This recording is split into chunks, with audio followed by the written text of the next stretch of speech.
mengakui adanya kebenaran. Tidak mungkin menafikan adanya kebenaran. Fitrah manusia. Karena itu merupakan kurnia Allah. Bahkan kemampuan untuk membezakan di antara yang hak dengan yang batil boleh dianggap sebagai kurnia Allah terbesar bagi manusia. Fitrah kita pasti mengakui adanya kebenaran. Karena itu kurnia Allah. Lebih daripada itu, kita diberi kemampuan oleh Allah untuk membezakan mana yang hak, mana yang batil. Dan itu adalah salah satu daripada kurnia Allah terbesar kepada kita. Kita boleh bayangkan apa akan berlaku dalam hidup kita jika kita tidak punya kemampuan untuk beza mana yang hak, mana batil, mana elok, mana tak elok. Mana lurus, mana bengkok. Wa'iyadzubillah, ta'udzubillah. Itu sebabnya beban kewajipan dalam melaksanakan agama hanya diperuntukkan kepada orang yang sudah akil balik. Karena budak yang belum akil balik, belum tahu mana yang hak, mana yang batil. Sebab itu Allah belum bebankan pada mereka untuk melakukan mana yang boleh, mana yang tidak boleh. Karena mereka belum cukup kemampuan untuk membezakannya. Atau orang yang tidak diberi kemampuan untuk membezakan mana yang hak, mana batil, mana gugur taklifnya. Gugur taklifnya. Begini jamaah sekalian ya. Berkaitan dengan taklif. Taklif ini apa ya? Ini kaitannya dengan kurnia ini. Taklif ini apa ya? Taklif. Bebanan ya. Bebanan yang Allah berikan pada kita. Ada berapa ya taklif? Secara umum, bebanan yang Allah berikan pada kita. 2 ya. 1 perintah, 2. Takkan ada yang ketiga apa ya?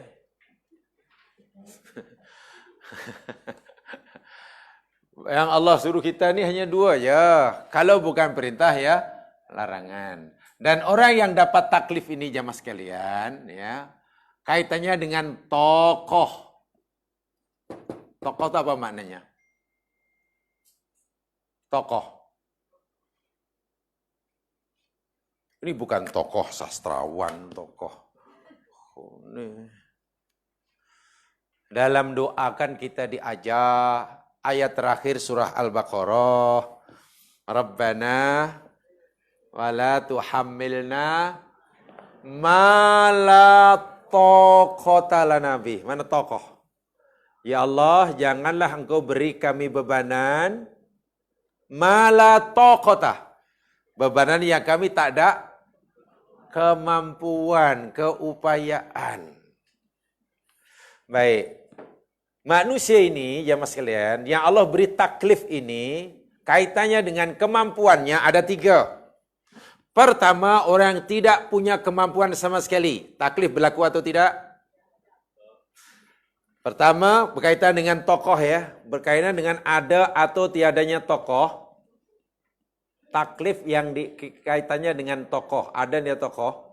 Orang yang tidak punya tokoh sama sekali, taklif berlaku atau tidak? Tidak berlaku sama sekali. Contohnya kanak-kanak. Tak ada kemampuan. Wus'un, ke lapangan tak ada. Wus'un atau tokoh la yukallifullahu nafsan illa wus'aha. Tak ada. Dia bukan kanak-kanak, umur sudah 45 tahun. Tapi macam kanak-kanak. Taklif gugur juga. Jadi ini baby yang dah lanjut usia. Ya, Down syndrome macam mana? Ya, Allah adil. Atau orang yang ada masalah dengan otak dan akalnya. Ini wus'un tak ada, tokoh tak ada. Taklif gugur. Kalam tidak berjalan. Masa tidur. Ada tak taklif masa tidur? Tidur. Tak ada. Sebab itu kalau kita inginlah malaikat tidak rekodkan amalan kita, tidur je lah. Ya, tak berjalan. Masa tidur menghatamkan surah Al-Baqarah, tak dapat pahala. Lancar pula tu. Tengah tidur memaki-maki orang, tak dosa. Ini selesai. Taklif, itulah Allah adil. Tak mampu, tak boleh membezakan mana yang hak, mana yang buruk, mana lurus, mana perintah, mana larangan, mana dosa, mana boleh ada taklif. Gugur. Yang kedua, orang yang ada tokoh, orang yang ada wus'ah, kelapangan, tetapi berat melakukan taklif. Ada kemampuan, ada kelapangan, tapi berat melakukannya. Taklif gugur atau tidak? Tidak, tapi taklif tidak digugurkan, tapi ditakhfifkan. Takhfif maknanya ringankan. Dia disuruh salat. Dan salat mesti berdiri. Tapi orang itu Allah tak bagi kemampuan untuk berdiri. Maka kewajiban solat, taklif solat tidak gugur. Hanya saja taklif itu diringankan. Tak apalah, untuk hang tak payah berdiri ya, duduk je lah. Puasa itu taklif. Malangnya orang ini, kemampuan untuk melaksanakan taklif itu tidak cukup kuat. Maklum dia sakit. Maklum dia musafir. Maka jika kemampuan itu tidak cukup, keupayaan tidak cukup untuk melaksanakan taklif, taklif tidak gugur, tapi diringankan. Sebab itu bolehlah tak puasa. Tapi nanti, bilalah cukup tokohnya, puasa ya. Macam itu. Yang tadi gugur sama sekali. Yang kedua ini tidak digugurkan, tapi hanya Yang ketiga, ada kelapangan, ada keluasan, ada keupayaan, ada kemampuan. Taklif gugur ataupun dikurangi. Kelapangan ada, kemampuan ada, keupayaan ada. Taklif digugurkan atau diringankan? Ini sini yang hak tu. Mesti dilaksanakan sesuai dengan taklifnya. Kalau puasa itu dari wajib daripada terbit fajar hingga terbit matahari, itulah. Kalau jihad itu wajib karena dia punya kemampuan, maka tidak gugur dan tidak kurang. Allah ni maha adil. Yaitu orang yang diberi kemampuan cukup untuk membezakan mana hak, mana batil. Diberi kemampuan yang cukup untuk melaksanakan mana hak, mana yang batil. Taklif itu berjalan 100%. Bagi yang tidak punya keupayaan sama sekali, taklif gugur. Bagi yang punya keupayaan tetapi susah untuk melaksanakan taklif ikut ketentuan, Allah ni maha adil ditakhfifkan. Taklif ditakhfifkan. Taklif diringankan. Takhfif. Takhfif itu ringan. Ini keadilan Allah. Allah tidak paksa. Tidak paksa. Jadi, kita kena tahu kita ini kategori yang mana dalam hal ini. Dalam hal tokoh ini kita kategori yang mana. Oh, Sarasana nomor yang ketiga ini. Sentiasa diberi kemampuan, sentiasa diberi keupayaan. Ya, kalau itu tidak gugur lah.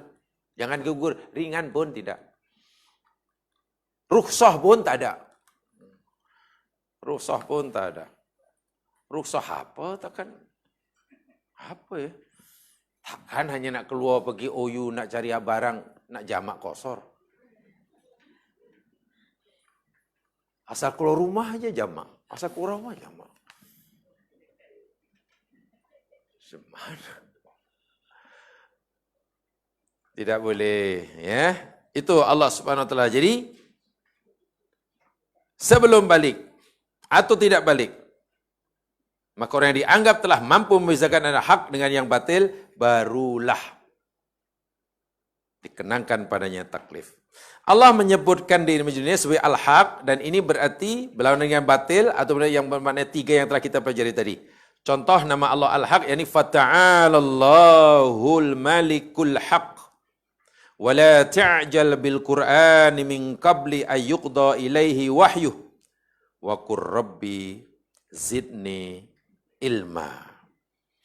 Maka maha tinggilah Allah yang maha menguasai alam semesta, yang maha al-haq. Al-haq di sini 3 makna tadi sekaligus. Yang tetap, tidak berubah-ubah, yang benar dan terlaksana semua kehendaknya, semua perbuatannya, semua firman-Nya. Dan janganlah engkau Muhammad tergesa-gesalah membaca Al-Quran sebelum selesai dibacakannya oleh Jibril kepadamu. Dan berdoalah sentiasa selalu dengan berkata, wahai Tuhan kami, tambahlah bagi kami ilmu. Bagaimana bagi kami ilmu. Di sini ada al-haq. Dalam hadis Abi Hurairah, riwayat Imam An-Nasai, Nabi pun pernah membaca dalam talbiyahnya, labbaik ilahal haq. Labbaik, talbiyah yang kita baca, labbaik Allahumma labbaik. Kan itu yang popular. Itu memang ada hadisnya. Labbaik Allahumma labbaik, labbaik la syarika labbaik. Ada riwayat yang lain, labbaik ilahal haq pun boleh juga. Kami datang menyaut seruanmu, wahai Tuhan yang hak. Al-haq. Yang lawannya benar. Ini hak maknanya hak yang kita pelajari ini hak lawannya benar ya, bukan hak lawan, bukan hak yang bermakna apa? Hak lah, hak. Hak saya, hak dia. Ini hak siapa? Bukan apa? Bukan itu. Hak apa namanya itu? Ya, hak milik ya. Hak milik atau hak lawannya kewajiban. Hak di sini yakni hak lawannya batil. Kan ada hak lawannya kewajiban. Contoh orang yang punya suami ada hak, suami juga ada kewajiban. Istri ada hak, istri juga ada kewajiban. Hak suami adalah kewajiban istri. Betul ke? Hak suami itu kewajiban istri. Betul? Janganlah kot. Hak suami itu kewajiban istri. Hak istri kewajiban. Betul ke? Macam ragu. Artinya suami akan mendapatkan apa yang jadi hak dia sebagai suami jika istri telah melaksanakan kewajibannya sebagai, betul. Istri punya hak dan istri akan mendapatkan apa yang jadi haknya sebagai istri jika suami telah berjaya melakukan apa yang jadi kewajibannya atau tanggungjawabnya. Jadi macam mana supaya masing-masing suami dan istri ini berjaya mendapatkan apa yang jadi hak dia? Masing-masing menjalankan, melakukan kewajibannya masing-masing. Artinya bila masing-masing suami istri lebih mendahulukan melaksanakan kewajibannya, automatically lah suami istri akan mendapatkan apa yang jadi haknya. Sebaliknya, jika suami dan istri lebih mendahulukan menuntut haknya, suami menuntut apa yang jadi haknya, istri menuntut apa yang jadi haknya, tapi masing-masing tak mau buat apa yang tanggungjawabnya, apa yang berlaku? Kedua-duanya gigit jari. Ya tak dapat apa-apalah. Ini aku punya ni hak aku, ini pun aku berhaknya. Aku pun ada hak. Mana hak? Saya mana hak saya? Sampai kiamat tak dapat. Hak sebenarnya tidak perlu dituntut. Kalau kita ingin mendapatkan hak kita sebagai pasangan hidup, syarat pertama yang mesti dilakukan, laksanakan dahulu apa yang jadi kewajiban kita. Automatically itu. Jadi jangan risau tidak mendapatkan hak, tapi risaulah jika gagal melaksanakan. Wah, itu luar biasa tuh kalau itu ditanamkan. Ini akhirnya ini demonstrasi menuntut haknya, ini demonstrasi. Suami isteri masing-masing tunjuk perasaan mana. Kami tuntut hak, kami tuntut hak. Dan masing-masing ada penyokongnya. Anak perempuannya sokong mak dia, anak laki sokong suaminya. Ya huru-hara lah. Orang yang memberikan pinjaman pada orang lain ada hak untuk dapat balik pinjamannya. Sementara orang yang meminjam ada kewajiban untuk. Jadi A yang meminjamkan akan mendapat haknya tanpa memintanya jika B menunaikan. Itu saja sebetulnya. Jadi jika ada orang gagal mendapatkan haknya itu hanya kerana ada orang yang enggan melaksanakan kewajiban. Itu saja sebenarnya dalam hidup. Baik, sekarang. Allah ada hak atau tidak ada hak untuk disembah? Allah ni punya hak atau tak punya hak untuk disembah? Adakah Allah punya hak untuk disembah? Ya, memang hak Allah itu namanya hak uluhiyah. Bila Allah punya hak uluhiyah, mana kita ada apa di pihak kita? Di pihak kita ada apa kalau Allah ada hak? Kewajiban. Bila di pihak Allah ada hak, di pihak kita ada kewajiban. Mana kita wajib menyembah Allah. Sungguh pun Allah tidak minta, karena hak itu tidak perlu diminta. Sebenarnya hak orang lain perlu diberikan sebelum pun diminta. Itu prinsipnya. Kita punya hutang pada orang lain. Orang itu ada hak untuk dapat balik. Jangan tunggu orang itu minta hutangnya pada kita. Jangan dia menuntut hak dia. Sebaliknya, berikan apa yang jadi hak dia sebelum pun dia. Maknanya bayar. Itulah ayat-ayat Islam. Ia terpaksa menuntut macam minta sedekah kayaknya. Dah 5 kali masih. Ya macam mana? Isteri naik turun tangga mahkamah menuntut apa yang jadi haknya. Itu karena tidak ikut Islam. Jika ikut Islam, tak ada orang menuntut hak. Sebab apa?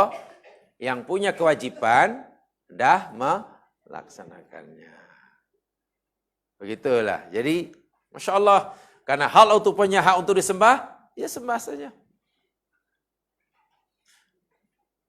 Bila kita sudah menyembah Allah, bila Allah sudah mendapatkan haknya untuk kita sembah, adakah kita ada hak untuk mendapatkan rezekinya?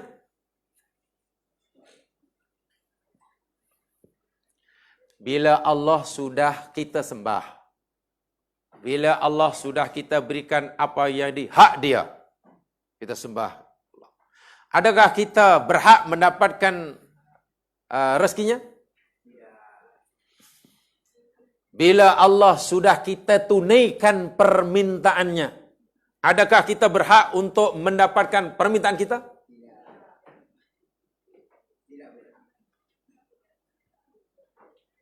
Tidakkah? Tidak berhakkah? Berhak. Kita dah tunaikan permintaan Allah. Allah suruh salat, kita salat. Allah suruh sujud, kita sujud. Allah suruh buat baik, kita buat baik. Itu hak Allah. Selepas kita tunaikan hak Allah, adakah kita berhak? Adakah kita berhak untuk doa kita, permintaan kita dikabulkan? Tak berhak. Kita tidak berhak. Sebab itu jika kita berdoa kepada Allah, minta kepada Allah tapi Allah tak kabulkan, sungguh pun kita menyembahnya, jangan kecewa. Kenapa? Karena kita tidak berhak. Macam mana boleh tidak berhak? Ya, Allah kabulkan ke atau tidak, itu kehendak dia 100%. Jika Allah tunaikan, ya mana itu rahmat Allah lah. Allah bagi, itu pilihan Allah. Allah tak bagi, itu pilihan Allah. Tapi jika hamba itu sudah baik pada Allah, pasti Allah pilihkan yang terbaik. Ima yang terbaik itu ditunaikan, dikabulkan hajatnya. Wa ima yang terbaik bagi hamba itu, yakni tak dikabulkan permohonannya. Jadi jangan fikir asal tak dikabulkan, maknanya Allah tak sayang. Itu silap bin keliru. Itu akidah yang mesti pegang itu jamaah sekalian. Sebab itu yang akan membantu kita dalam kehidupan sehari-hari nanti. Ya. Sebab kalau kita fikirlah, kita dah merasa apa yang Allah berikan, apa yang Allah minta kita dah tunaikan. Tapi apa yang kita minta kepada Allah, Allah tak pernah tunaikan. Lalu kita merasa Allah tidak berlaku adil pada kita. Itu sudah terjejas akidah kita. Macam mana ini tak aci lah. Aku dah bagi. Itu terjejas walaupun mungkin kita sudah hatam 3 jilid buku akidah. Itu mudah sekali terjejas fikir itu. Ya namalah aku. Apa istilah aku ya? Wal aku tak pernah tinggal solat, aku dah lurus bendul dah. Dia suruh solat malam, aku solat malam. Dia suruh tinggalkan ini, aku dah tinggalkan. Tapi kenapa aku minta tak pernah bagi ni? Ya Allah, ini kira tak aci lah. Karena kita fikir hubungan kita dengan Allah ini hubungan saling memerlukan. Itu masalahnya, itu punca kesilapan kita. Hubungan kita dengan Allah bukan hubungan saling memerlukan, bukan win-win.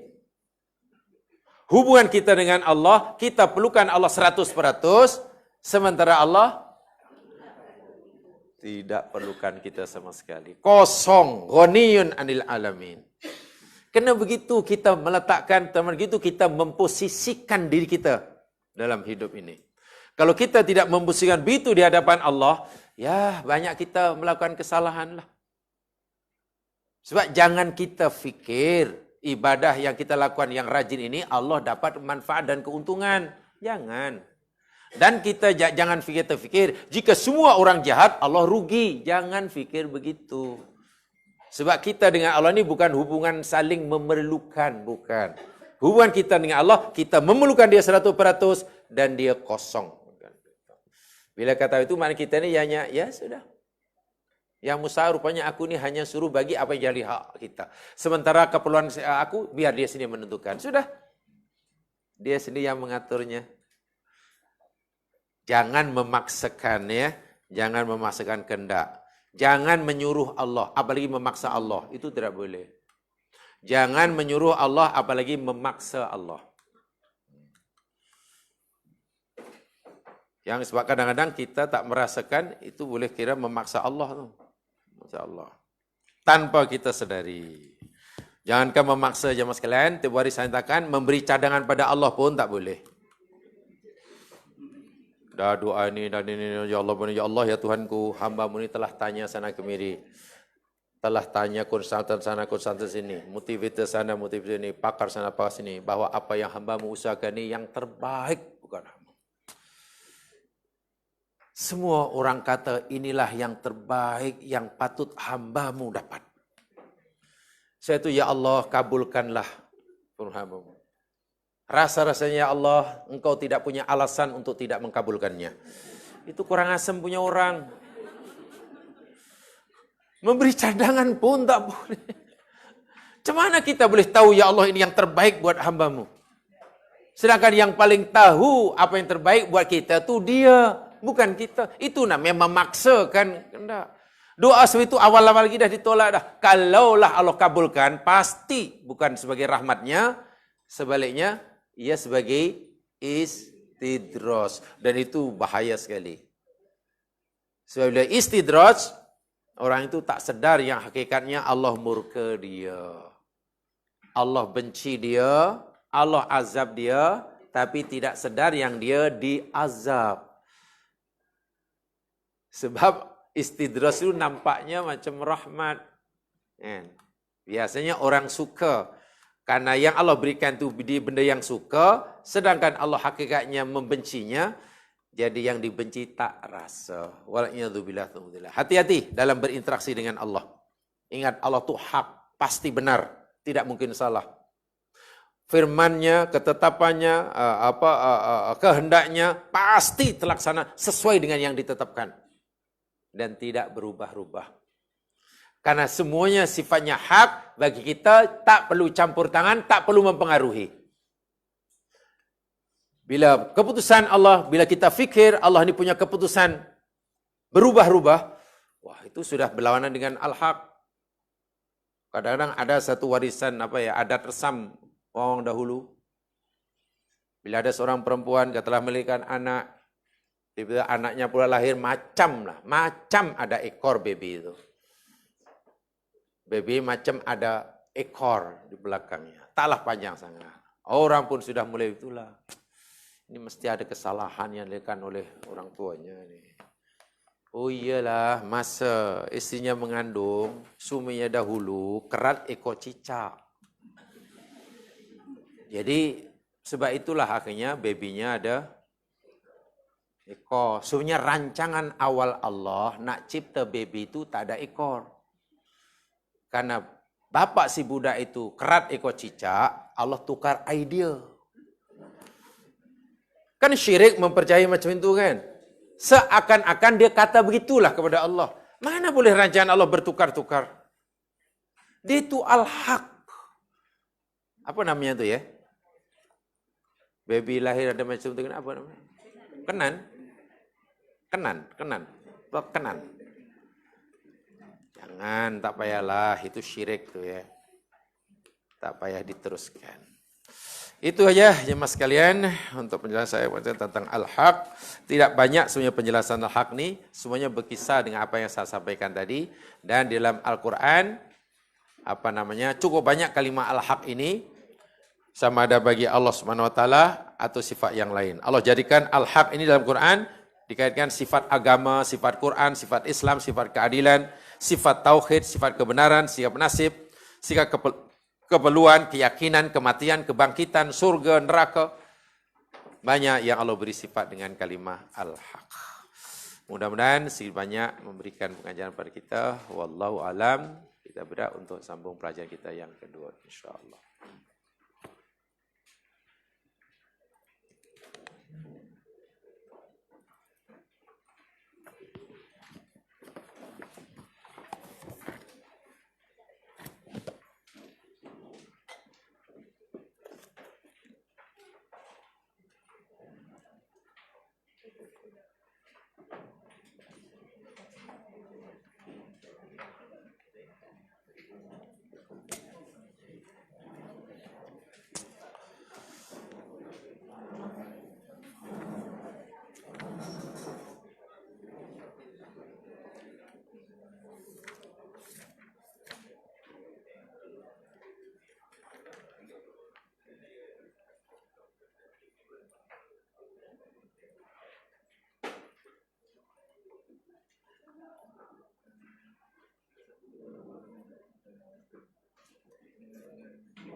InsyaAllah kita akan teruskan pelajaran kita yang kedua hari ini.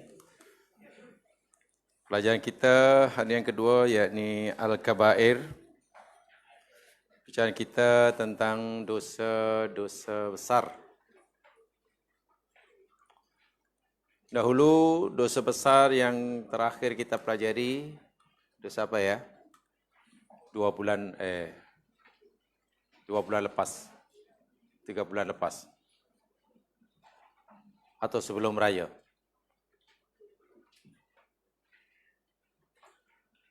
Dosa yang keberapa dulu? Yang terakhir? Yang ke-15 ke 16 ke 70 ke? Ya. 51. Yang terakhir. Yang terakhir 51. 50. Oh, hari ini yang ke-51.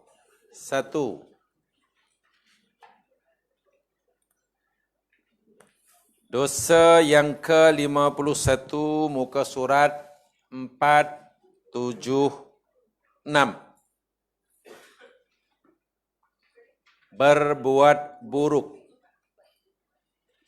Atau di dalam bahasa Arabnya sebenarnya al-istitalah ala-du'afa. Dalam bahasa Arabnya al-istitalatu ala-du'afa.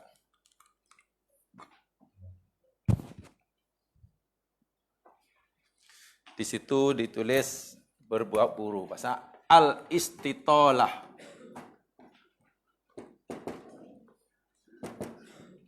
Alad du'afa.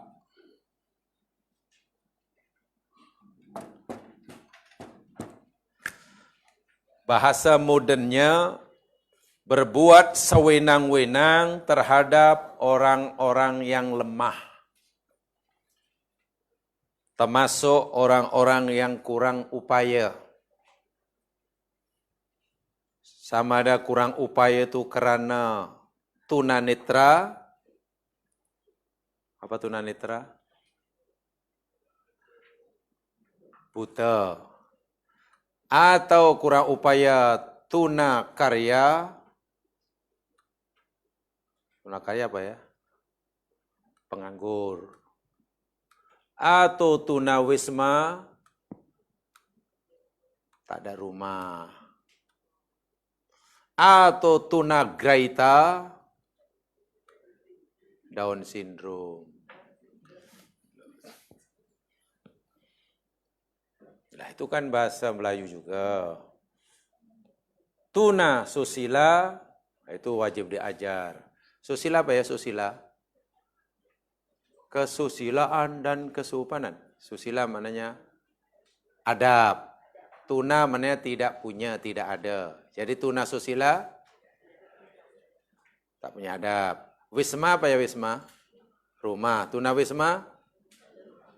Mana orang? 12. Tuna karya? Tak ada kerja maknanya? Penganggur. Macam itulah. Tuna graita itu tak ada akarnya tidak ada, itu panggil Down syndrome. Ya orang Melayu kena guna bahasa Melayu, kenapa Down syndrome? Tuna graita. Al-istitolah. Bahasa Arabnya. Al-istitolatu. Al-da'if. Pada orang lemah. Mamluk. Hamba sahaya. Laki atau perempuan. Zaujah. Isteri. Suami pada isteri. Dabah. Pada binatang. Kita tidak boleh melakukan buat sewenang-wenang di luar batas pri kemanusiaan. Kalau itu manusia. Atau di luar batas pri kebinatangan. Kalau kepada binatang. Contoh.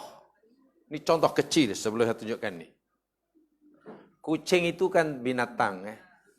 Walaupun binatang ya mas kalian. Kan bukan mukallaf. Kita tidak boleh al-istitolah kepada kucing. Hukumnya dosa besar. Ingat dalam hadis sahih. Seseorang perempuan masuk neraka. Kerana seekor kucing yang dikurungnya. Hingga mati, tak diberi makanan, tak dibebaskan, suatu makan di masuk neraka. Jika melakukan perbuatan sewenang kepada kucing pun menyebabkan orang masuk neraka, dosa besar, apatah lagi melakukan perbuatan sewenang-wenang terhadap tuan punya kucing. Itulah maksud istitolah tu. Jadi bahasanya sebenarnya lebih tepat ni, bukan berbuat buruk, berbuat sewenang-wenang, melampaui batas pri kemanusiaan.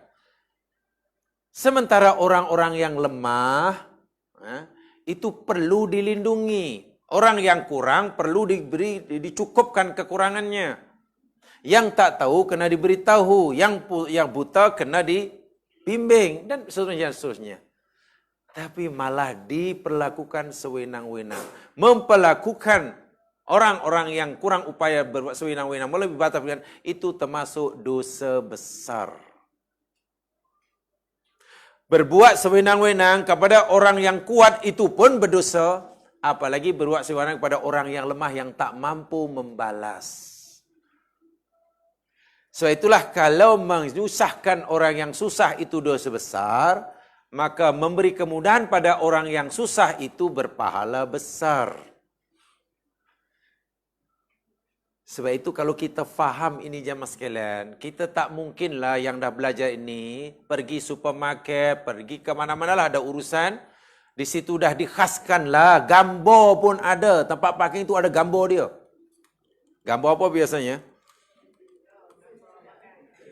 Macam orang duduk kursi tapi tak suara, tapi tahu kan dia ini mesti reserve untuk OKU. Dan ditulis pula OKU. Kita yang gagah berpasya pula. Salah. Bukan hanya salah daripada segi undang-undang kerajaan tempatan. Tapi menyalahi agama Islam. Lebih-lebih lagi nanti jika orang yang berhak itu datang. Nak park kereta tak ada, terpaksa park jauh kemudian naik turun tangga. Kita dah jatuh dosa. Faham? Itulah maksud istitolah ni. Jadi memudahkan, memberi kemudahan pada mereka ini pahalanya besar. Di sini sebut al-istitalu ala dhaif. Dhaif itu maknanya orang yang lemah. Berbanding kita lah. Sebab sepatutnya orang lemah ditolong, orang susah diringankan bebanannya. Baik, bila ada orang susah. Ini contohnya jemaah sekalian. Ini saya cerita dahulu sebelum saya bacakan ayatnya. Pada zaman Nabi jemaah sekalian, khasnya sebelum turunnya agama Islam, bila ada orang susah, orang-orang Arab yang kaya tidak tolong mereka. Sebenarnya orang susah ini dijadikan semacam lumbung emas. Macam mana jadikan orang susah selumbung emas? Orang susah perlu makan. Nak makan perlu pekerja. Nak cari kerja tak ada orang lain kecuali yang kaya yang punya peluang pekerjaan. Akhirnya si miskin ini, yang susah ini, kamu mau dapat duit? Ya. Kamu si bekerja? Ya. Kerja apa? Kerja apa saya kerja? Hanya si kaya ini suruh si miskin ini untuk bekerja sekuat tenaga. Kan dia perlu kerja, dia perlu uang. Disuruhnya bekerja, memberikan khidmat yang maksimum, tapi si kaya hanya mau memberikan upah yang paling minimum. Ini apa namanya kalau dalam bahasa moden? Eksploitasi kan. Mengeksploitasi kemiskinan orang. Ini dosanya luar biasa itu. Sehingga si kaya bertambah kaya, si miskin miskin. Ini sudah dilarang oleh agama. Nampak macam menolong, dibagi kerja. Dah tahu orang tu susah, buktinya nak pinjam sana, pinjam sini, pinjam sini. Akhirnya okeylah, saya boleh tolong awak pinjam, bagi pinjaman. Saya tahu awak perlukan. Tapi syaratnya saya bagi 1,000, nanti bulan depan, baik bulan depan tau, menjadi 1,200. Boleh cik? Ya, bolehlah sebab susah kan. Akhirnya orang yang punya modal ini tahu peluang. Ini peluang itu yang saya kata lumbung emas tu. Dah bulan depan akhirnya tak baik mampu 1,200. Tak apalah, saya bagi tempoh lagi lah. 2 bulan lagi lah. Tapi karena 2 bulan, kalau bulan lepas beranak, 2 bulan lagi bercucu. Yang 200 tu cucunya kalau 1 bulan lagi ada cucu. Menjadi 1,300. Bolehlah asal jangan hari ini. Jatuh tempoh tak mampu bayar lagi. Boleh, saya tangguh lagi boleh. Nak berapa bulan? Oh, janganlah sebulan. Okey, boleh. Tak apalah, tangguh 2 bulan lagi. Tapi, ada cicit. Jadi, mana mungkin orang ini mampu bayar balik, kan? Masa pinjam itu pun memang dah karena susah. Disuruh pula pulangkan, bayar. Ini dosanya luar biasa. Bukan hanya karena dosa ribanya, dosa menyusahkan orang yang dah susah. Itu namanya al-istitalah. Ini termasuk dosa besar. Masa punya hutang 1,000 pun tak mampu bayar, sekarang dah 1,500, sekarang 2,000. Mana mampu? Masa punya motosikal pun belum mampu bayar, sekarang pula dah naik basikal, lagi tak mampu. Ini adalah bukan semata-mata dosa karena ribanya itu riba, tapi itulah Nah sekarang yang dianuti oleh fahaman kapitalisme kan. Kapitalisme akan memandang itu. Boleh tolong tapi ada tapinya. Sebab itu Allah kata Islam datang bila ada orang susah, punya tanggungan hutang pada kamu, tangguhkanlah hingga maisarah. Fanadhiratun ila maisarah. Hingga dia senang.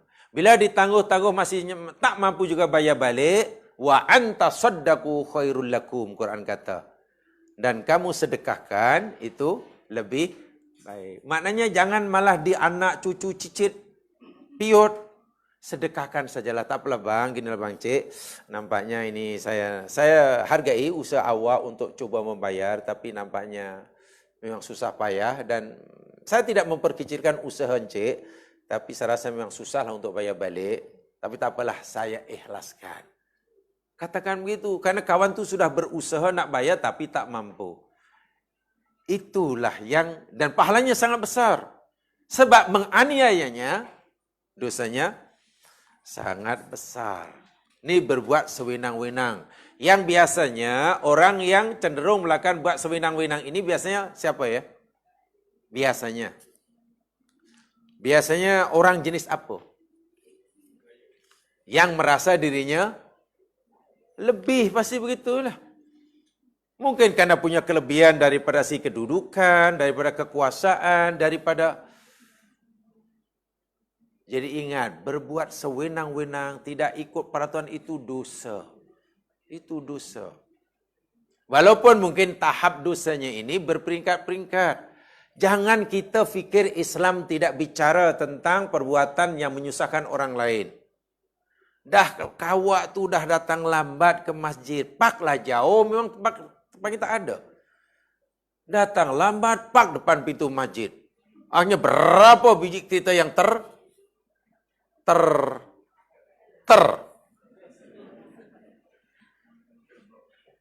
Kemudian tak cepat keluar pula.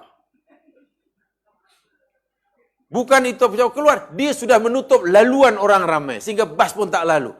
Apa dia fikir itu tidak terbuat, bukan buat dosa? Walaupun orang itu nak pergi solat Jum'ah. Inilah yang kadang dia fikir asal solat Jum'ah, aku nak sembah Allah, ini fardu ain, aku boleh buat suka hati. Oh, itu salah besar itu. Salah besar. Tapi itulah, ini namanya istitolah, menyusahkan orang. Atau di blok depan rumah orang. Sedang rumah orang itu bukan orang yang wajib sholat Jum'ah. Dah tahu dalam rumah itu ada orang sakit. Ya mungkin bila-bila masa ingin keluar. Tiba-tiba sudah ada pula ambulan datang. Uek, nak ambil dia. Sedangkan depan pintu dah ada 2 biji kereta. Macam mana nak boleh? Kawan itu sedang baru Allahu Akbar. Mana dia baru start solat. Takkan nak, macam mana? Itu dosa ya mas sekalian. Ini contoh istitolah. Buat sewenang-wenang sehingga menyusahkan orang lain. Misalkan orang. Itu contoh kecil yang mungkin sering berlaku dalam masyarakat kita. Yang besar-besar memanglah lain ceritanya. Istitolah bagi orang yang punya kuasa besar, lainlah. Istilah bagi orang yang tak ada kuasa, lainlah. Tapi tetap saja itu nama al-istitolah. Buat buruk, buat sewenang-wenang.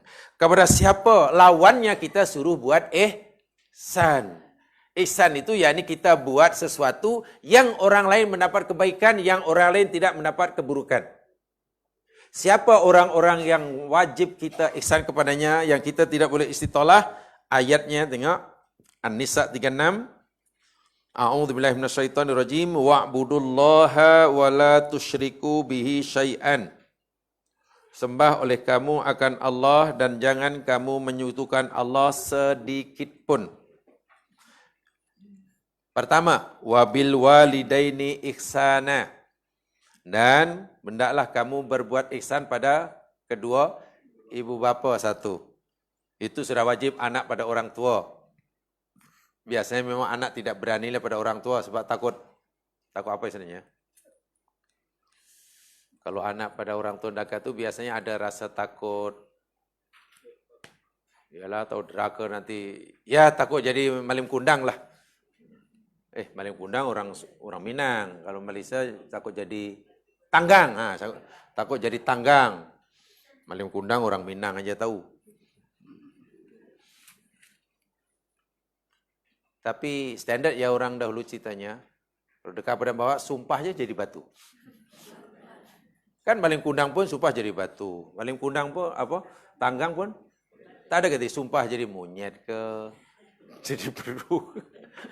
Standard lah dia sumpah dia.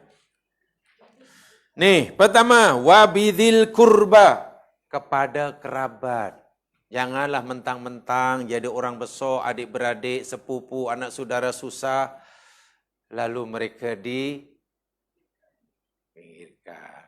dieksploitasi kesusahannya. Dosa itu. Wal yatama, anak yatim. Jangan buat sewenang-wenang.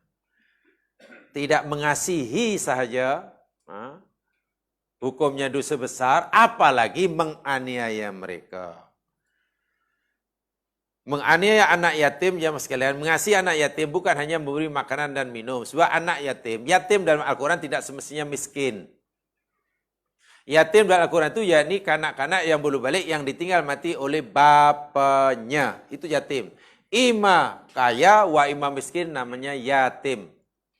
Hanya di negeri kita ini bila sebut yatim biasanya bukan sekadar tak ada orang tua, tapi dia juga miskin biasanya. Tapi yatim bukan karena kemiskinannya. Dia sebut yatim kerana ayahnya meninggal sebelum balik. Sebab itu anak yatim dalam agama kita tidak termasuk senarai orang yang berhak menerima zakat. Tidak berhak, anak yatim tidak berhak. Anak yatim tidak berhak menerima zakat kerana keyatimannya. Tapi jika si yatim tadi miskin, dia berhak menerima zakat kerana kemiskinannya. Beza tu. Jadi kalau yatim itu kaya, tak kaya macam mana? Bapaknya katalah ahli korporat, tokoh korporat, seorang tokoh konglomerat, meninggal mengejut. Kan? Semua company-nya adalah tentulah warisan anaknya. Anaknya kaya raya. Walaupun kaya raya, dia dipanggil yatim. Tapi perlukah dia pergi ke rumah anak yatim? Ya tak perlulah. Wajib disayangi. Disayangi karena keyatimannya. Macam mana menyayangi sedangkan dia kaya raya? Setiap orang mukmin hendaklah merasa supaya budak itu merasa dirinya sebagai pengganti orang tuanya yang hilang. Kalau selama ini dapat kasihan belas kasihan orang tuanya, ya siapalah yang ingin mengambil alihnya. Itu merasa budak itu tidak hilang. Jangan berbuat sewenang-wenang. Wal masakin sudah jelas. Orang miskin. Daripada sakana, ada yang mengatakan sakana mana tempat tinggal. Ada yang mengatakan sakana itu diam. Seorang miskin, ada yang mengatakan orang yang tidak punya tempat tinggal. Tunawisma. Ada yang mengatakan orang miskin, orang yang diam, mana orang yang tidak banyak bergerak kerana tidak punya apa-apa pekerjaan yang tidak dilakukan. Sehingga keperluannya tidak dapat dipenuhi karena tidak ada kerja. Dia lebih banyak duduk termenung. Lawannya orang sibuk. Orang sibuk mana orang yang banyak tugasan. Bila banyak tugasan, mana banyak income. Orang yang duduk termenung karena tak ada pekerjaan, namanya miskin. Income tidak ada. Itu namanya miskin. Orang yang tak punya tempat tinggal atau orang yang banyak diam. Jangan dianiaya, jangan dieksploitasi kemiskinannya. Hukumnya haram, hukumnya dosa besar. Jangan dipaksa, jangan kita suruh. Kalau kita nak bagi dia kerja pun, ya suruh dia bekerja dan kalau perlu bagi upah melebihi daripada biasanya. Jangan dipaksa bekerja dengan suruh beri khidmat yang saya kata paling maksimum hingga tak ada rehat, tapi kita hanya mau memberinya upah yang paling minimum. Itu namanya istitolah, dosa besar. Walaupun mungkin si miskin tadi terima kasihlah Tuhan. Karena Tuhan sajalah yang mau bagi saya peluang bekerja. Tempat lain tak mau.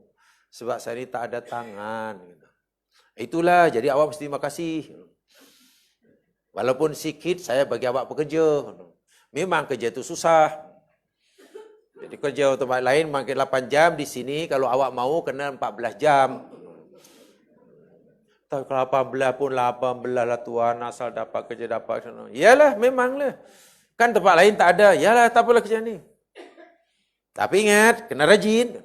Janganlah nampak kita ini baik hati sebab bagi dia peluang pekerjaan. Tanpa kita sedari, kita dah melakukan dosa besar. Dosa itu yakni dosa istitolah. Dosa yang ke 51. Ingat tu, dosa 51. Rasa-rasa nak parking dah reserve bagi OKU, 51 lah. Iya. Senang-senang buat sewenang-wenang. Memang dah dirisukan, macam mana nak? Tak tahu belajar dengan siapa orang macam ni. Ini mungkin belajar pada Mr. Bean lah. Mr. Bean tu jahat tu. Dia mengajar orang jahat.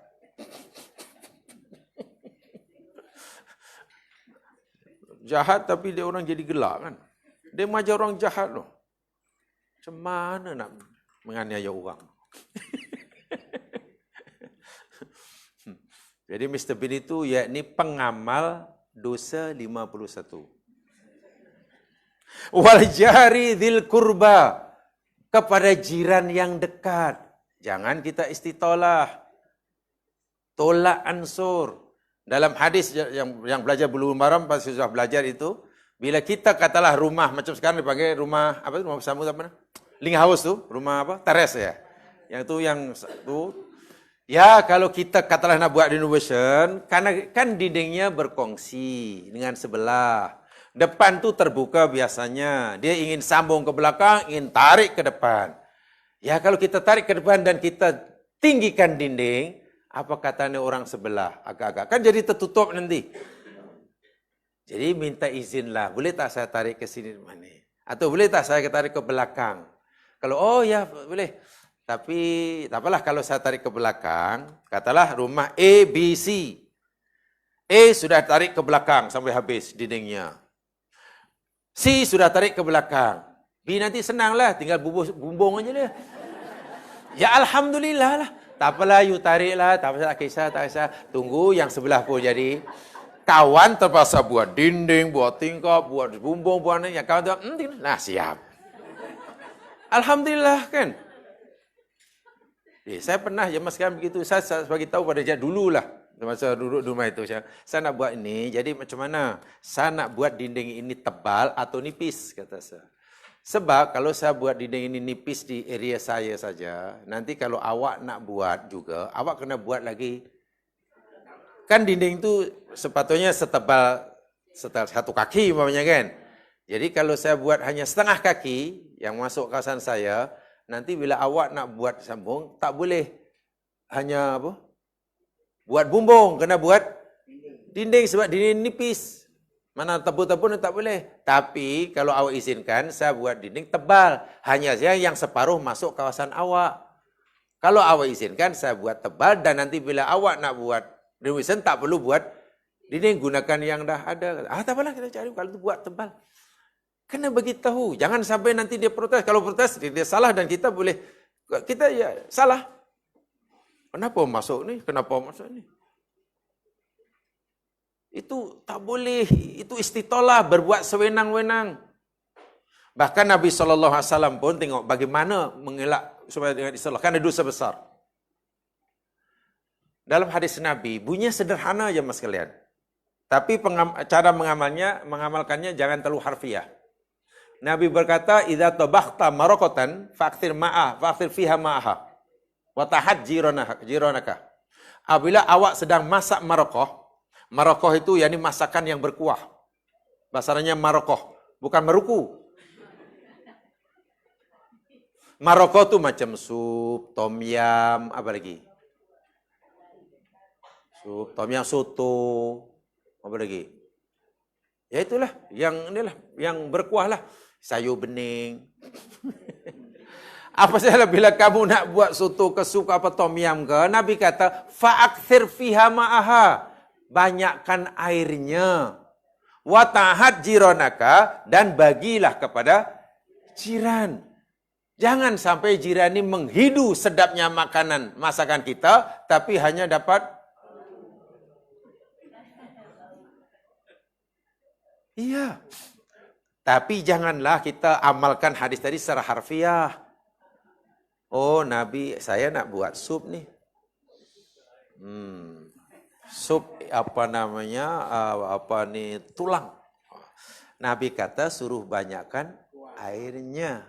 Kuah suruh banyak. Tulang sebenarnya hanya ya tulang lutut lembu ya. Air bukan main banyak. Antau kejiran jenihnya. Ini apa ni sup? Apa sana? Ini mengamalkan hadis sunnah. Bukan macam itulah. Sekali minum, ini rasa apa ni? Maknanya kalau kita masak sedap pun, jangan hanya untuk kita bagi jiran. Kita mungkin ada sedikit kemampuan. Anak-anak masih sama-sama kecil dengan sama jiran, mungkin kawan sepermainan. Kita bawa oleh-oleh. Anak tu suka. Janganlah biarkan anak tu menikmati oleh-oleh makanan sedap itu di depan jirannya yang kita tak bagi. Hanya kawan sepermainnya pun Jangan. Islam tu sangat indah sungguh. Jibril pernah berkata, Nabi pernah bersabda, Jibril sentiasa mewasiati aku dengan jiran. Yusinu fi jiran. Sentiasa wasiat aku ingatkan dengan jiran. Sehingga aku fikir jiran itu nanti akan menjadi pewaris aku. Hingga begitu sekali Nabi membayangkan bagaimana kedudukan jiran bagi kita. Maknanya jangan sekali-kali menyusahkannya, jangan sekali-kali maknanya, jangan merugikannya. Ihsan dengannya. Jibril ingatkan aku, sehingga aku fikir, hampir aku yakini yang jiran itu menjadi pewaris aku. Karena memandangkan begitu besar hak dia. Jangan istitolah kepada jiran. Jiran di sini, jelaskan yang dimaksudkan jari dil kurba, jiran yang dekat. Dan kita sudah maklum, jiran dalam agama Islam ini terbagi menjadi 3. 1, 2, dan 3. Lah saya 3 dah tegas sudah lah. Pertama, jiran yang mempunyai 3 hak. Itu paling kuat. Pertama, jiran itu kebetulan saudara kita. Ada hubungan family. Kedua, Muslim. Seagama dengan kita. Dan ketiganya memang jiran kita. Jadi hak saudara ada, hak saudara Muslim ada, hak jiran ada. Ini paling kuat nih. Yang kedua, jiran yang punya 2 hak. Pertama, dia seagama dengan kita, sama-sama Muslim. Kedua, yakni jiran. Jadi hak dia, hak Muslim ada, hak jiran ada. Yang ketiga, punya 1 hak saja. Yakni sebagai jiran. Non-Muslim dan tak ada hubungan family dengan kita. Tapi kita wajib beri hak dia. Tidak boleh istitolah. Walaupun dia non-Muslim. Karena dia punya 1 hak. Hak jiran. Jika dia baik dengan kita, kita pun tidak dilarang berbaik dengannya. Mungkin kalau dia balik pasar, tani, tak bagi kita buah banyak. Ya lain kali kita pun balaslah. Dan kita boleh lain kali beginilah nanti kalau bagi saya minta maaf bukan tanah ya, tapi mungkinlah kita saling menghormatilah. Kalau macam kue bulan tu tak payahlah ya. Kalau kue bulan yang masa-masa macam bihun goreng tu tak payah ajalah. Tapi kalau buah tu insya Allah saya terima. Minta maaf ya, ini kita saling menghormatilah. Nanti hormati pahaman saya. Tapi kalau buah, saya terima buah limau ke, buah apa ke, limau Cina, limau India.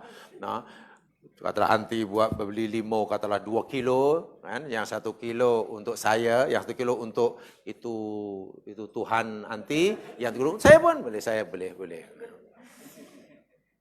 Bagi tahu macam tu, kalau rasa-rasa, kalau yang bihun goreng sendiri tu, tak payah.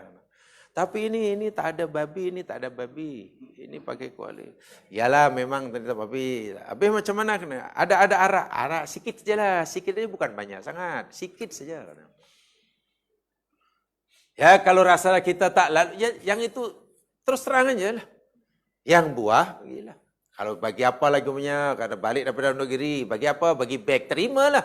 Jangan beg tak payah, saya beg pasal anti sudah pegang, saya tak boleh. Dan nanti kita balaslah. Masya Allah, indah sungguh. Indah sungguh. Ingat, jiran itu, siapapun jiran kita, itu ada hak. Nih Nabi kata, dil kurba, wal jaril junubi. Dan jiran yang,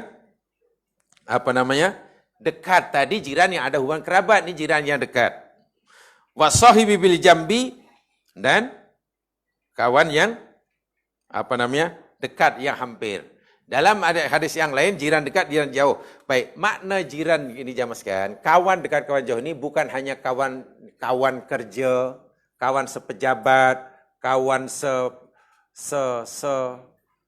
sepermainan, kawan dalam satu pertubuhan, kawan apa sajalah. Namanya sahibu bil jambi khabrul junubi. Tidak boleh saling curiga-mencuri, tidak boleh saling cantas-mencantas. Jadi kalau ayat ini nak dipraktikkan jemaah sekalian, kalau ayat ini jadikan tanda aras lah, untuk menilai persahabatan dalam dunia politik, ya mungkin susah ya.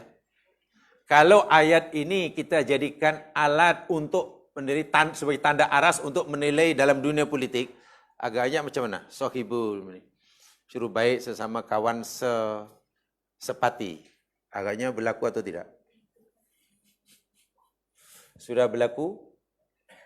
Mana sama-sama ahli parti semua saling berdiri sama tinggi, duduk sama rendah, ringan sama dijinjing, berat sama dipikul, daging gajah sama di lapah, daging nyamuk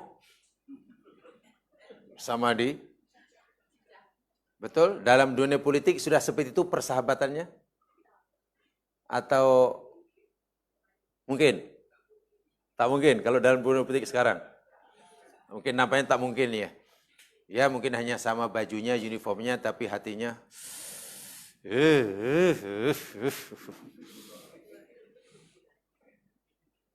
mungkin hari ini okey. Mari kalau begitu kita makan ya. Biasanya sudah. Kita makan, yuk belanja. Makan mana? Oh sana. Esok pula, hari ini makan ya. Belanja makan. Makan apa? Semalam tanya makan di mana? Hari ini pula sekarang makan apa? Karena dalam dunia politik penuh persaingan, akhirnya bukan makan apa, makan di mana, makan siapa? Makan siapa? Jadi makan apa, makan di mana itu dah bosan lah. Hari-hari situ, dari kedai itu. Makan siapa? So ayat ini susah kalau belum diamalkan 100%. Wah, dosa besar jemaah sekalian. Istitolah kepada kawan, dosa besar. Jangan. Kawan ingin maju ke depan, ingin berjaya, dicantas. Dah tahu kawan itu mungkin sedang berkawan dengan orang lain. Dia pun sudah berjanji sehidup semati. Dia pun sudah merancang untuk membina masjid. Membina masjid. Kad jemputan pun sudah diedar. Tiba-tiba kawan pula kebeh. Coba macam mana perasaannya? Paling tidak dikacau-kacau. Itu dosa. Ingat ya, dalam agama meminang pinangan orang itu pun dosa kan? Apalagi menggagalkannya jemaah sekalian. Itu bukan istitolah aja, itu namanya istitolah. Ya maknanya sangat. Maksud saya, jangan kita fikir dosa besar itu hanya mencuri, membunuh, begitulah. Ini yang betul-betul berlaku dalam masyarakat sehari-hari. Dalam perniagaan, tipu menipu. Bersaing biasalah, dalam perniagaan mesti bersaing lah. Tapi persaingan yang sehat. Persaingan yang sehat macam mana? Tawarkanlah produk kita, inilah yang paling baik, buktinya ini, bla bla bla bla. Supaya orang percaya, supaya orang beli. Bukan melariskan jualan dengan mencela jualan orang lain. Itu dah dosa, masalah dosa. Akhirnya kawan tu, apalah. Dahlah itu dosa. Lepas itu dosa yang kedua, cara mengenai orang lain pula, panggil bomoh. Pakai 7 lagi. Akhirnya apa yang dicari ya hidup seperti itu? Tak boleh ya mas sekalian. Tak boleh. Itu dosa besar itu. Akhirnya dengki dah pastilah itu. Bila dengki ada namanya hasad, akan timbul saudara dengki dia, adik kandung dia, namanya syamatah. Betul kan? Hasad itu dengki, samatah itu samatah. Hasad itu mengharapkan hilangnya nikmat dari orang lain. Bila orang sehat, dia harap-harap dia jatuh sakit. Jika kawan untung, banyak, harap-harap dia rugi. Jika kawan berjaya, harap-harap gagal. Bila kawan dinaikkan jawatan, harap-harap buang kerja. Itu namanya hasad. Walaupun mungkin rezeki yang diharapkan lenyap tadi tidak datang kepada dirinya, tidak berpindah pada dirinya. Dan bila ada hasad, pasti timbul syamatah. Syamatah itu bila kawan yang didengki tadi, katalah kawan yang berjaya tadi, yang diharapkan gagal, kawan yang dinaikkan jawatan, harap-harap dia diturunkan atau dibuang kerja. Setelah dengar kawan tu dibuang kerja, agak-agak orang yang dengki tadi seronok ataupun sedih. Bila dengar kawan yang didengki hilang kerja. Kenduri kesyukuran je mas sekalian. Jadi bila tengok kawan yang didengki tadi susah, dia senang. Kan? Bila tengok kawan yang didengki senang, dia susah. Itu namanya syamatah. Apa bahasa Melayu? One word. Syaratnya one word. Tak nak panjang-panjang. Kalau bawang namanya ayat. Tak ada kan? Kalau dengki ada. Hasad bahasa Melayunya apa? Hasad Arab Melayunya dengki. Bahasa Melayunya hasad dengki. Oh iya. Hasad dengki. Ya, dengki. Dengki lah. Dongki. Oh, dongki. Syamatah dah penyakit. Pastilah. Bila orang ada hasad, pasti ada syamatah. Syamatah itulah. Tengok orang kawan senang, dia susah. Tengok kawan susah, dia senang. Tengok kawan berjaya, dia masuk hospital. Bila dengar kawan tadi rugi lingkup, wah, jemput orang suruh kenduri kesyukuran. Puncanya itu tadi dengki. Macam mana nak hilangkan? Allah kata jangan buat sewenang-wenang. Senangkan kawan yang susah. Jangan susahkan yang senang. Bila anda senang, berkongsilah, bersedia kongsi kesenangan dengan kawan. Ingat, berbuat sewenang-wenang, menyusahkannya.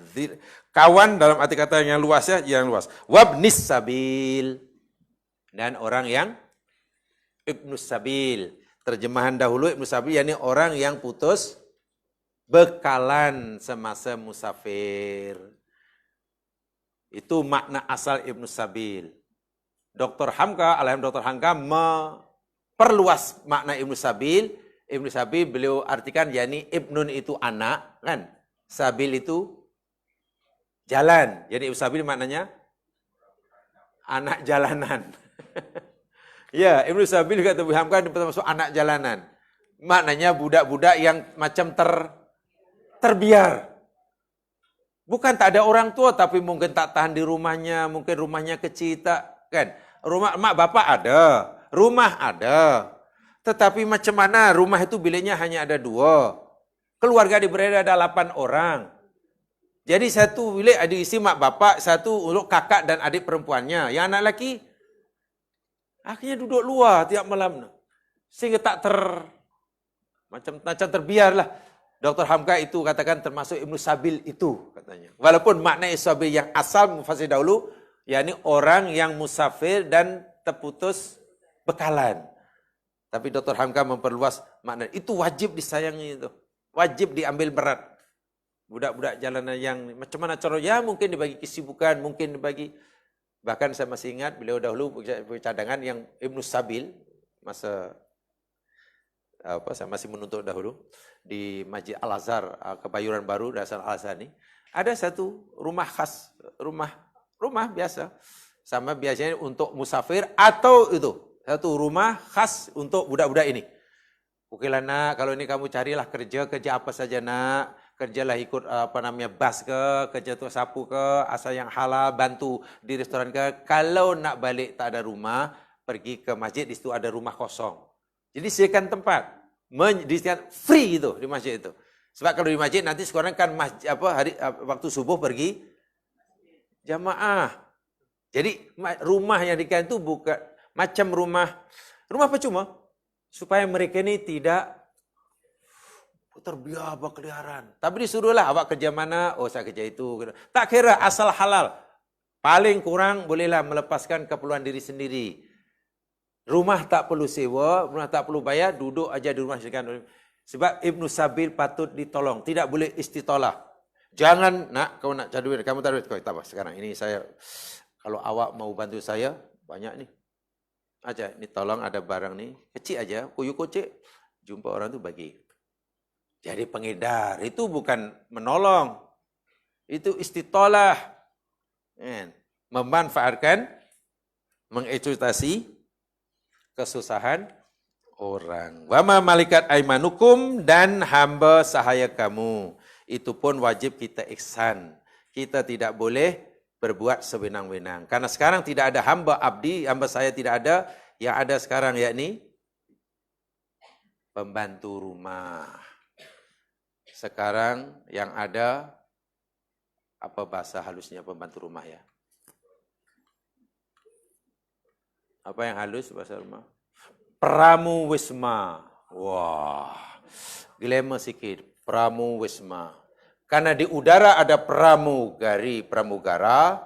Di bawah ada pramuwisma. Wisma maknanya rumah. Pramu itu maknanya pembantu, pelayan. Jadi pramuwisma maknanya pelayan di rumah. Kalau yang sedang terbang namanya pramugara, pramugari. Glamour juga itu. Itu namanya pramuwisma. Yang tak glamour, pramuria. Apa pramuria? Tahu apa ria? Ria.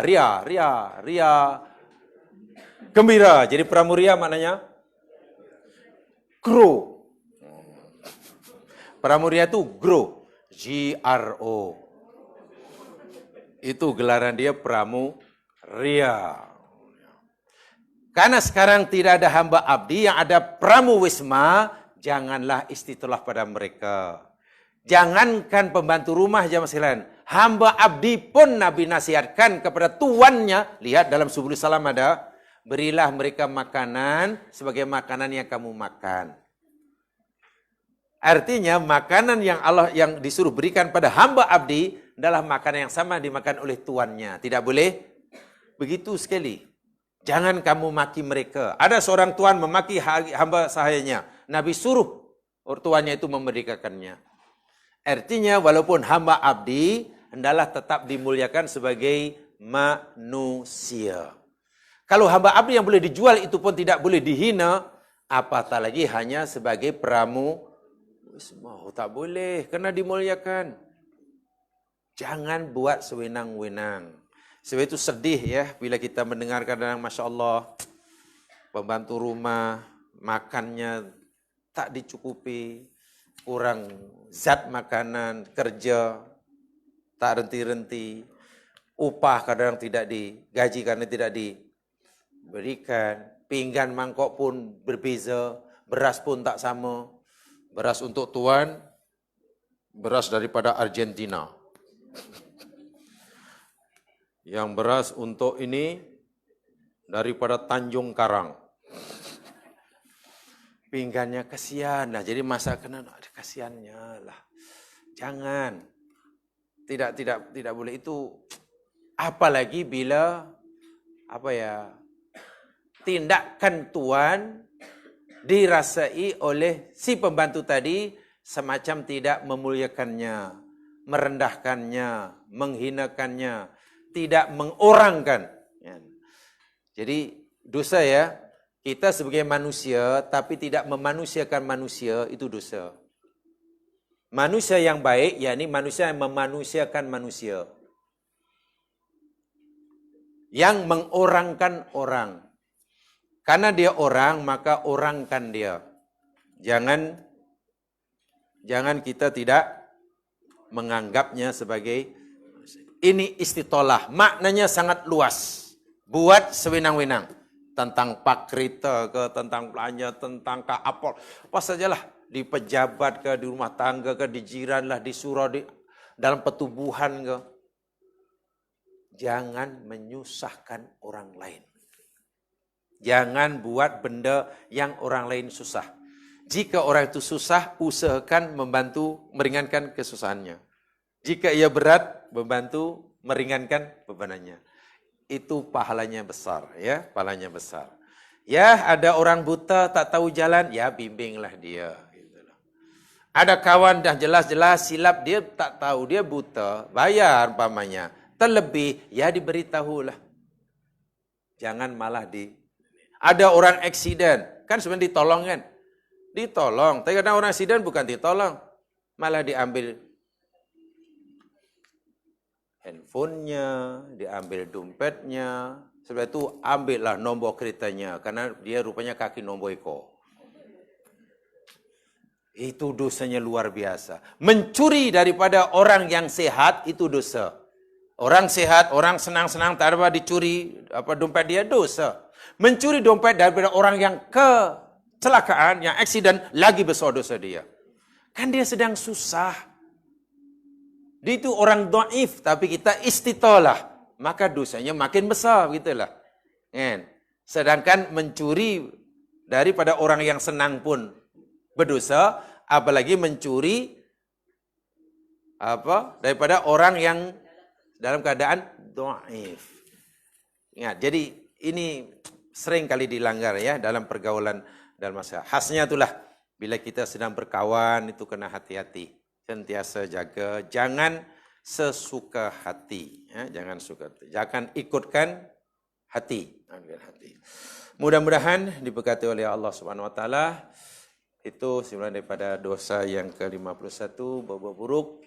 Mudah-mudahan kita dapat manfaat dan kata beramal dengannya. Subhanakallahumma bihamdika asyhadu an la ilaha illa anta astaghfiruka wa atubu ilaik. A'udzu syaitonir rajim wal 'asr. Innal insana fi khusr illa alladziina aamanu shalihat wa sabbahtu. Assalamualaikum warahmatullahi wabarakatuh. Assalamualaikum warahmatullahi wabarakatuh. Para jemaah dirahmati Allah. InsyaAllah jumpa Ustaz hari Selasa nanti ya, sebelah malam ya. Itu yang tak mau jumpa Selasa, jumpa Ustaz pada minggu yang kedua nanti, itu pada 12, pada 29, minggu kedua lah ya, hari Ahad ya, tarikh saya tak ingat. Ya, nanti saya maklumkan kemudian. Itu yang tak mau jumpa Ustaz hari Selasa depan ni lah. Untuk subjek hadis ya. Okey, esok tak ada kelas tadabbur kerana Ustaz Safwan akan berangkat ke Tanzania ya untuk melakukan dakwah di sana selama 15 hari kata sahabat saya. Dan kelas yang seterusnya adalah kelas hadis ya, Selasa malam. Yang kedua tentang pembagian buku tadi, saya mengucapkan terima kasihlah kepada yang menyumbang buku Asmaul Sunnah tu, dan bagi siapa yang dah dapat tu, harap datanglah kelas yang akan datang ya. Bawa buku, jangan tak bawa buku. Ya, datang dengan bawa buku. Diharap tidak hilang lepas dapat buku. Buku hilang tak apa, jangan orang pun hilang sama. Ya. Itu saja. Pengumuman saya dipahamkan roti canai masih ada lagi sikit di belakang tu. Jadi tolonglah habiskan ya. Kalau tak habis boleh bawa balik ya. Itu saja pengumuman saya. Sekian. Assalamualaikum warahmatullahi wabarakatuh.